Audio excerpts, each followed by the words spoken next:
Harka fuunee kabajamoo daawwattoota televezyiinii qubee ammamoo yerootti oduu qubee simbiraan geenyurra geenyerraa oduu har'aa waliin anobsaa kennesa. Naannoleen tasgabbaa'anii misooma irratti akka fuulleeffataniif garee faannoo jedhamu balleessuu qabna jedhan Maarshaal Biraanuu Juulaa dabalata oduu kanaa beekanii taakkalaa akka ta'anutti qindeessiteetti. Kanaan booda gurmaa'insi humna addaa jedhamu hin jiru fiildi Maarshaal Biraanuu Juulaa har'a irraa eegalee gurmaa'insi humna addaa jedhamu hin jiru jedhan Itaamaajoor Shumiin waliigala raayyaa ittisa biyyaa fiildi Maarshaal Biraanuu Juulaa humna addaa naannolee caasaalee nageenyaa fi naannolee federaalaatti hojii deebisanii ijaaruuf waltajjii gamaggamame kana dubbachuun FBS gabaaseera. Mootummaan torban tokko dura humnoota addaa naannolee akka haaraatti gurmeessuuf murteessuun ibsuun booda naannoo Amaaraa magaalota garaagaraa keessatti mormiin dhalatee ture. Dabra Biraanitti raayyaa ittisa biyyaa fi humna addaa Amaaraa gidduutti walitti dhukaasuun dhalateen namoonni nagaa lama ajjeefamaniiru. Akkasumas Kombolchaatti namoota lama qobbootti hojjettoota dhaabbata tola oolaa kaatolikii lama dabalatee walumaa gala namoonni 3 ajjeefamaniiru. Ministeerri muummee Itoophiyaa Dr. Abiy Ahmed garuu humna addaa naannolee gara caasaalee humna nageenyaa kaanitti gurmeessuu kanneen danqa ta'an irratti tarkaanfiin fudhatama jechuun akeekkachiisanii turan. Torbanuma darbe keessa naannoo Amaaraa keessaa mormii itti fufee magaalaawwan Dabra Birhaan, Gondarii fi Daseetti daangaan sa'aatii kaa'ameera. Humnoonni addaa naannolee irra deebiin gurmaa'uun dhaabbata cimaa sabdaneessaa ijaaruuf kan deeggaru ta'uu fiildi Maarshaal Biraanuu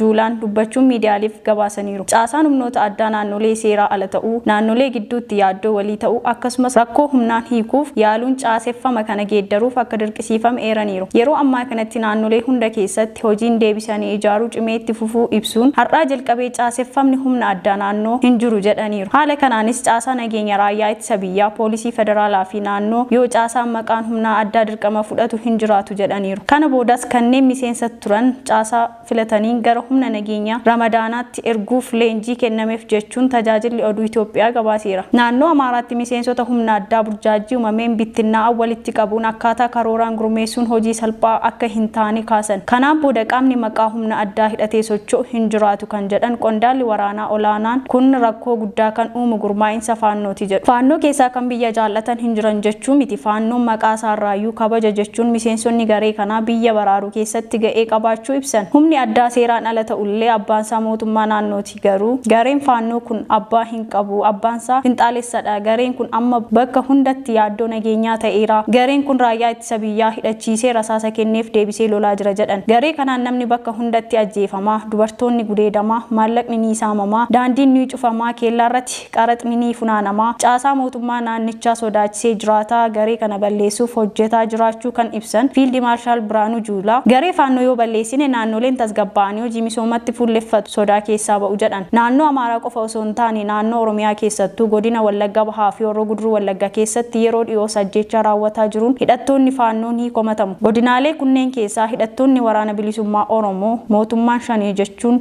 maqaa isaanii waamu ni socho'u. Badii qaqqabeef kanneen humna kana himatanis jiru. Naannoo Amaaraa godina addaa saba Oromoo keessatti ajjeechaa fi saamicha mudatuuf jiraattonni hidhattoota faannoo himatu. Dhalattoonni Amaaraa aanaalee saba Oromoo ta'an ammoo hidhattoota adda bilisummaa Oromoo himatu. Haa ta'u malee aangaa'ota mootummaa dabalatee jiraattonni aanaalee godina addaa saba Oromoo hidhattoonni waboo yookiinis waraanni bilisummaa Oromoo naannawaa isaanii keessa akka hin jirre ibsuun haleellaa kana raawwachaa kan jiru hidhattoota Amaaraa ta'uu himatu. Humna hidhatee lolu mootummaan shanii jechuun waamu isaan ammoo waraana bilisummaa Oromoo ofiin jedhan waamicha mootummaan taasiseef. Gareen kun karaa nagaa qabsaa'uutiin akka seenuuf mootummaan daandii baneeraaf jedhu Maarshaal Biraanuu Juulaa.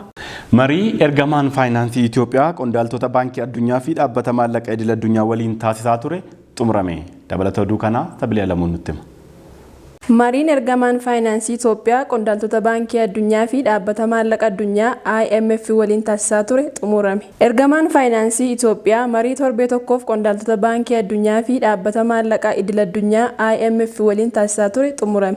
Akkuma Ameerikaatti ambasaadarri Itoophiyaa Dr. Silashii Baqqalaa fuula tiwutarii isaanii irratti beeksisan jiilli ministeera maallaqaa Ahmed Shidee fi bulchaan baankii biyyaalessaa Mahammoo Miratuu durfamuu marii daayirektoroota waliin taasisan xumuraniiru. Ergamaan faayinaansii kun Daayirekteerri dhaabbata maallaqa idil addunyaa Kiristaaliinaa Joorgiivaa fi jiila ishee waliin mari'achuu isaanii eeruun marii torban tokkoof ture xumuruu isaanii ibsan. Mariin kunis Itoophiyaan deeggarsa misoomaa fi namoomaa barbaadu akka argattu kan taasisu ta'us eeraniiru. Eebila 13 Reuters maddoota isaa wabeeffachuun Itoophiyaan sagantaa haaromsaa jalatti yoo xiqqaate $2 biliyoona 2 liqeessuuf IMF waliin mari'achaa jirti jechuun gabaaseera. Garuu Kiristaaliinaa fi ambaasaaddarri Silashii karoorri Itoophiyaan $2 biliyoona 2 kan liqeessu qabdu qaama marii kana ta'uusaa hin kaasne. Itoophiyaan rakkoo furuuf balballi Finfinnee yeroo hundaa banaadha jechuun muummichi ministeeraa Dr. Abiy Ahmed dubbatan beekanii taakkalaa qindeessiteetti. Itoophiyaan rakkoo furuuf balballi Finfinnee yeroo hunda banaadha jedhan ministeerri muummee Dr. Abiy Ahmed. Ministeerri muummee Dr. Abiy Ahmed akka ibsanitti Itoophiyaan walitti bu'iinsa Sudaan keessatti mudate itti dhiyeenyaan hordofaa jirti. Muummichi ministeeraa ibsa afaan Arabaatiin kennanii paartileen obbolummaa Sudaan gara marii nagaa akka deebi'an gaafataniiru. Dr. Abiy ergaa isaanii keessatti paartilee obbolummaa Sudaan gocha walitti bu'iinsa kakaasuu irraa akka of qusatan dhaamaniiru. Walitti bu'iinsa kana mariidhaan akka hiikaniif walitti bu'iinsa kana akka xumuran waamicha dhiyeessaniiru. Mootummaan Itoophiyaa walitti bu'iinsa kana sirriitti hordofaa akka jirus beeksisaniiru. Finfinnee yeroo hunda rakkinicha hiikuu fi rakkoo Afrikaatiif furmaata Afrikaaf kennuuf balballi isaa banaa ta'uu ibsaniiru. Waraanni Sudaan keessatti dhalate har'as guyyaa sadaffaaf itti fufuun kutaalee biyyattii garaa keessatti babal'atee lubbuu namoota 97 yeroo galaafatu namootni 1100 ta'an madaa'an jedhame. Dabalata oduu kanaaf kanneen biroo Addisuu Muluutii ni dhiyeessa.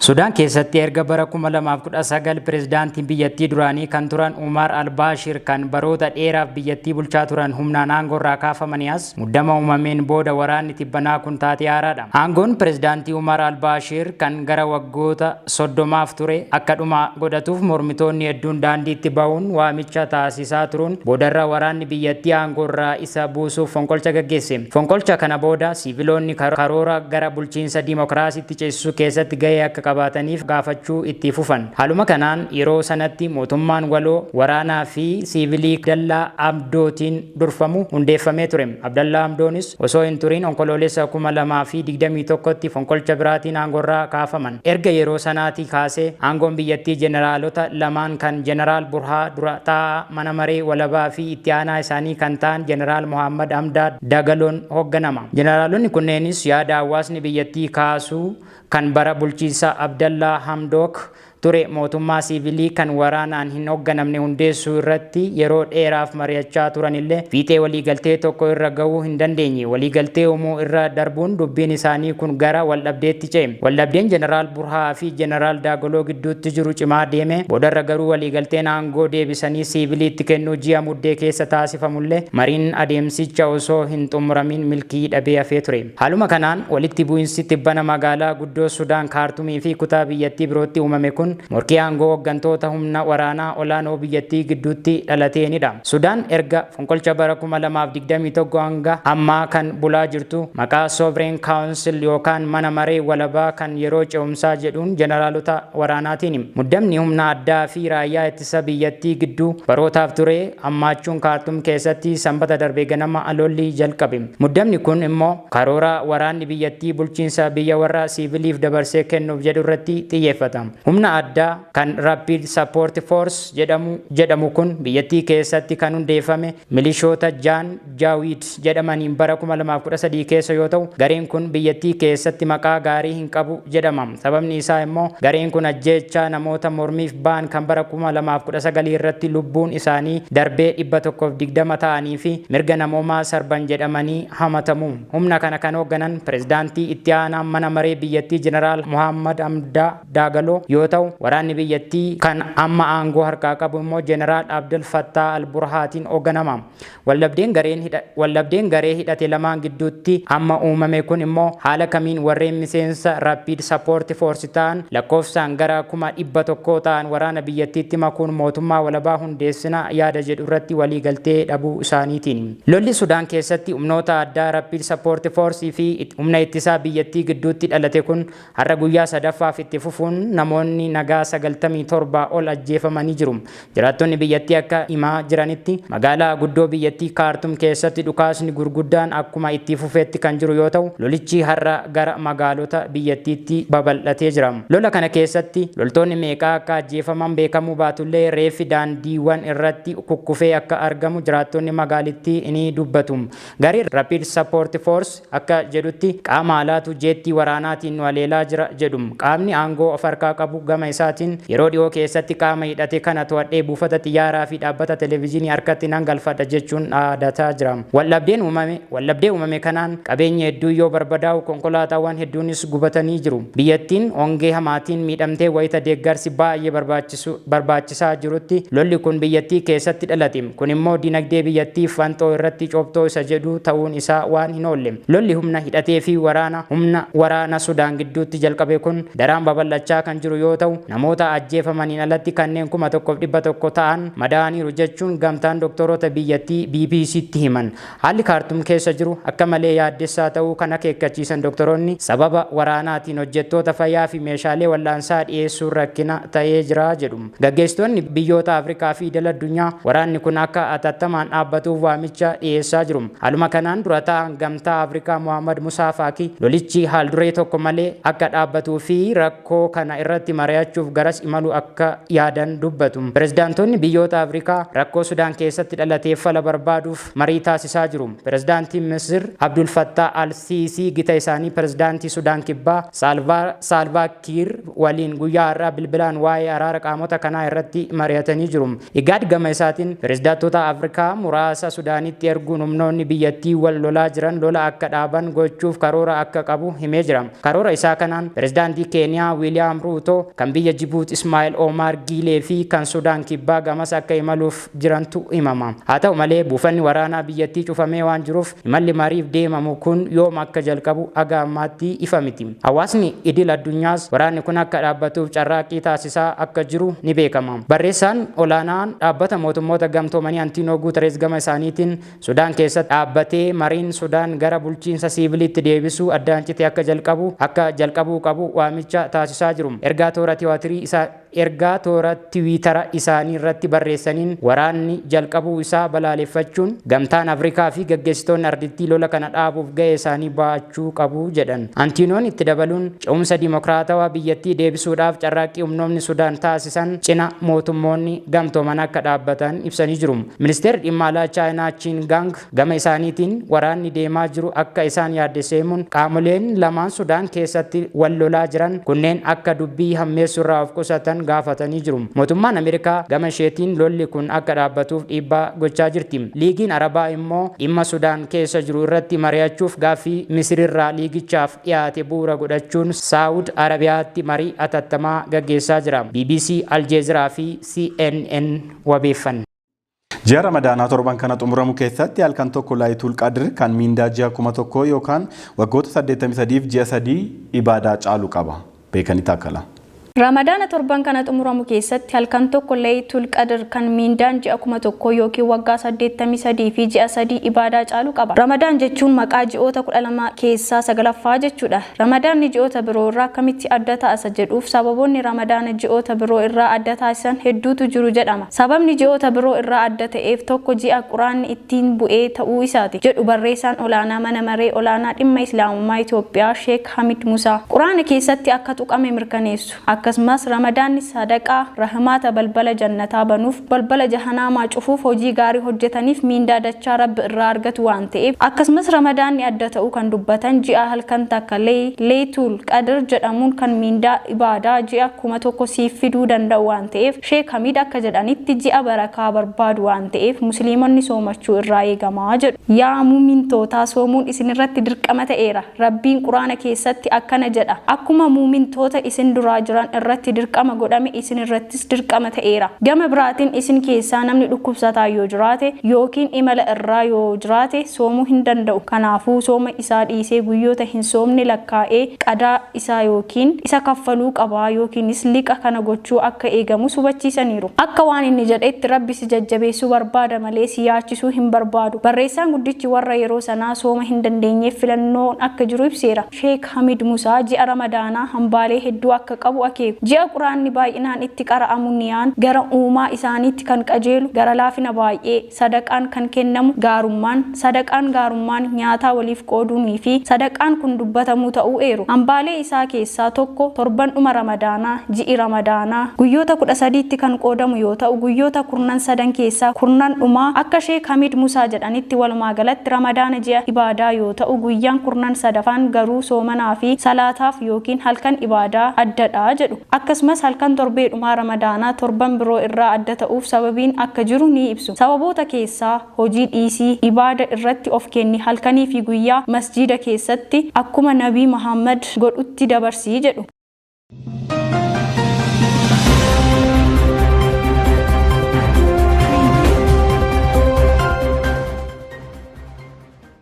Kabajamtoota daawwattoota TV qubee kan daawwachaa jirtan oduu qubeeti amma immoo gara oduu biyya alaatii arganneetti ceena. Ministeerri raayyaa ittisa biyyaa Chaayinaa fi Puutiin tumsa waraanaa cimsuuf waliin dhaadatan. Dabalata oduu kana tokkummaa Waaqumaatu qindeesse. Ministeerri raayyaa ittisa biyyaa Chaayinaa Lii Shaangfuun fi pirezidaantii Raashiyaa Vilaadimir Puutiin tumsa waraanaa cimsuudhaaf Mooskootti wal arguun dhaadatan. Lii Shaangfuun gara magaalaa guddittii Mooskootti imaluun haasaa taasisan irratti walitti dhufeenyi biyyoota kanaa walta'iinsa waraanaa siyaasaa bara waraana qorraa caalaa jedhan. Vilaadimir Puutiin fi ministeerri ittisa Chaayinaa dhuma torbee darbee Mooskootti wal arganiin booda tumsa waraana Chaayinaa fi Raashiyaa gidduu jiru gadi fageessuun dhaadataniiru. Gahee kana keessatti imala jalqabaa biyya alaa taasisan torbee darbe pirezidaantii Raashiyaa waliin kan wal argan Liin Chaayinaan waraana isaanii gidduutti qunnamtii tarsiimoo cimaa akka qabaattuuf Raashiyaa waliin hojjechuuf fedhii qabdi. Chaayinaan qindoomina biyyoota hedduu fi tumsa Raashiyaa waliin qabdus cimsuuf akka qophoofte himaniiru jechuun gabaase koorporeeshiniin televezyiinii Chaayinaa.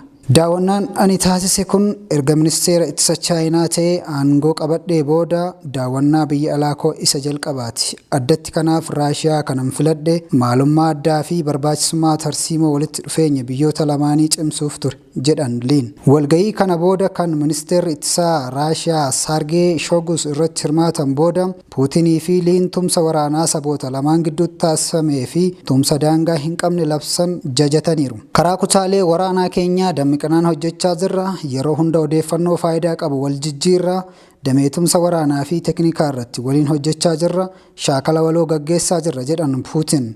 Shaakala kanas baha fagoo akkasumas Awurooppaatti kan gaggeeffame yoo ta'u humnoota lafaa galaanaa fi qilleensaa kan hirmaachise ta'uu ibsan. Humnoonni Yuukireen meeshaalee waraana Raashiyaan Yuukireen keessatti fayyadamtu keessaa qaamolee Chaayinaa irraa dhufan baay'inaan argachaa akka jiran qondaalli olaanaa Kiiv jimaata darbe himaniiru. Chaayinaan meeshaalee waraanaa gara Raashiyaatti erguu ishee irra deddeebitee haalaa turuun ishii ni yaadatama. Torban darbee sanadoonni mootummaa Ameerikaa miliqan Chaayinaa waraana Yuukireen keessatti Raashiyaaf gargaarsa akka kennitu raggaasifte garuu ergiin kamiyyuu dhoksaa akka ta'u barbaaddi. Naatoo fi Ameerikaan hanga ammaatti mallattoo Beejiing Mooskoof meeshaa waraanaa dhiyeessaa akka jirtu agarsiisu akka hin argine dubbatu. Imalli Lii gara Raashiyaa hanga eebila 19tti kan turu yoo ta'u ji'a darbe hoogganaan Chaayinaa Shii Jinping daawwannaa ofii isaa Mooskootti taasisaniin torbee muraasa booda kan dhufedha. Marii guyyoota lama irratti Puutinii fi Chiin hariiroo isaanii keessatti bara haaraa kan jajatan yoo ta'u yaada Beejiing wal dhabdee Yuukireen dhaabuuf dhiyeessite irratti mari'atan. Beejiing torban darbe daawwannaa Liin gara Mooskootti taasisuuf jedhan kan beeksiste yoo ta'u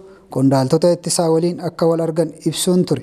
Garuu walgahii Puutiin waliin taasisan hin kaasne. Liin bara 2018 irraa eegalee xiyyaarota waraanaa fi meeshaalee waraanaa dhaabbata meeshaa waraanaa guddaa Raashiyaa Rosbronexport irraa bitachuu isheetiin qoqqobbii Ameerikaa jala akka turte ni yaadatama. Hariiroon Chaayinaa fi Raashiyaa kun yeroo Ameerikaa fi Chaayinaan Taayiwaan irratti wal gaarreeffatan Ameerikaa fi Raashiyaan ammoo waraana Yuukireenii fi Raashiyaa gidduutti deemaa jiruun wal qabatee yeroo Ameerikaan meeshaa waraanaa Yuukireeniif kennaa jiraachuu ishee Raashiyaan himachaa jirtu ta'uun fuuldurri waraana biyyoota kanneen gidduu jiru yaaddessaa ta'uu akeeka. Gama biraatiin ammoo waraana Yuukireenii fi Raashiyaa gidduutti taasifamu irratti qaama dura dhaabbatu kamiifuu dhiifama kan hin taasisne Raashiyaan aktiivistii mormituu Vilaadimir Karamurza jedhamu abbaa ijoollee sadii lammummaa Raashiyaa fi Biriteen kan qabu waa'ee waraana Raashiyaa wal qabatee odeeffannoo sobaa dabarsuun waraana Yuukireen mormuu fi qeequun kan himatame dhaddacha mana murtii Mooskootti argamu irratti wiixata har'aa hidhaa waggaa 25 itti murteessite.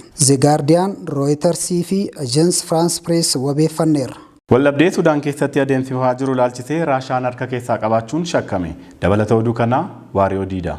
Waldhabdee guddayyoo aangoo gareewwan bulchitoota wal morkan jidduu dhuum torbee dabsuudhaan keessa dho'e lubbuun lammiilee nagaa 100 galaafate ilaalchise Raashiyaan harka keessa qabaachuun shakkama. Haaluma wal fakkaatu Raashiyaan biyyi dabdiitti Awurooppaa keessa jeequmsuumuu turte yoo ta'u waggoota 3 as dhiyaatan Afrikaa fi Afrikaa jiddugaleessa keessatti waldhabdee bira hedduu sabab taate wanni nu beeknu guddaa fi rakkina uumuun Raashiyaa tarkaanfii kan irra fag akka hin jirre balballoomsu duuba dhiyeenya kan Raashiyaa meeshaalee waraanaaf meeshaalee hedduu kanneen akka konkolaataa waraanaa, konkolaataa bishaan irraa fi heelikooptara yookaan hindeengee qilleensa gubbaa yaa'u lama dabalatee Suudaaniif dhiyeessitee jirti. Kun immoo Raashiyaan harka dhiigatu wal dhabde kan keessa gahee guddaa qabaachuu kan dandeessisudha. Kana malees Raashiyaan heegi kooteen Suudaan Abba Bashir kufeen duub garee loltoota kiraa sassaabdota Raashiyaa Birhaanii fi keessummaa Hemidiitu waliin deddeebi'anii hiriiran. Kun immoo Raashiyaan nageenya biyya Suudaan booressuu keessa gahee olaanaa akka taphattee fi taphachaa akka jirtu balballoomsa.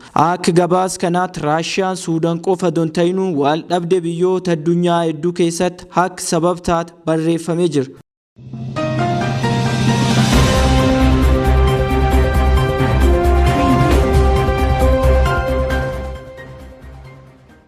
Amma immoo gara oduu ispoortiitti ceena. Waldorgommiin Piriimiyer Liigii Ingilaand torbee kanas itti fufuun geggeeffamne. Nicely inside too, and Siso, what a strike! Haaluma kanaan Aston Villaa fi Newcastle 3-0, Everton fi Fulham 1-3, Southampton fi Crystal Palace 0-2, Wolves fi Brentford 2-0, Manchester City fi Leicester City 3-1, West Ham fi Arsenal 2-1, Nottingham Forest fi Manchester United 0-2 xumurame.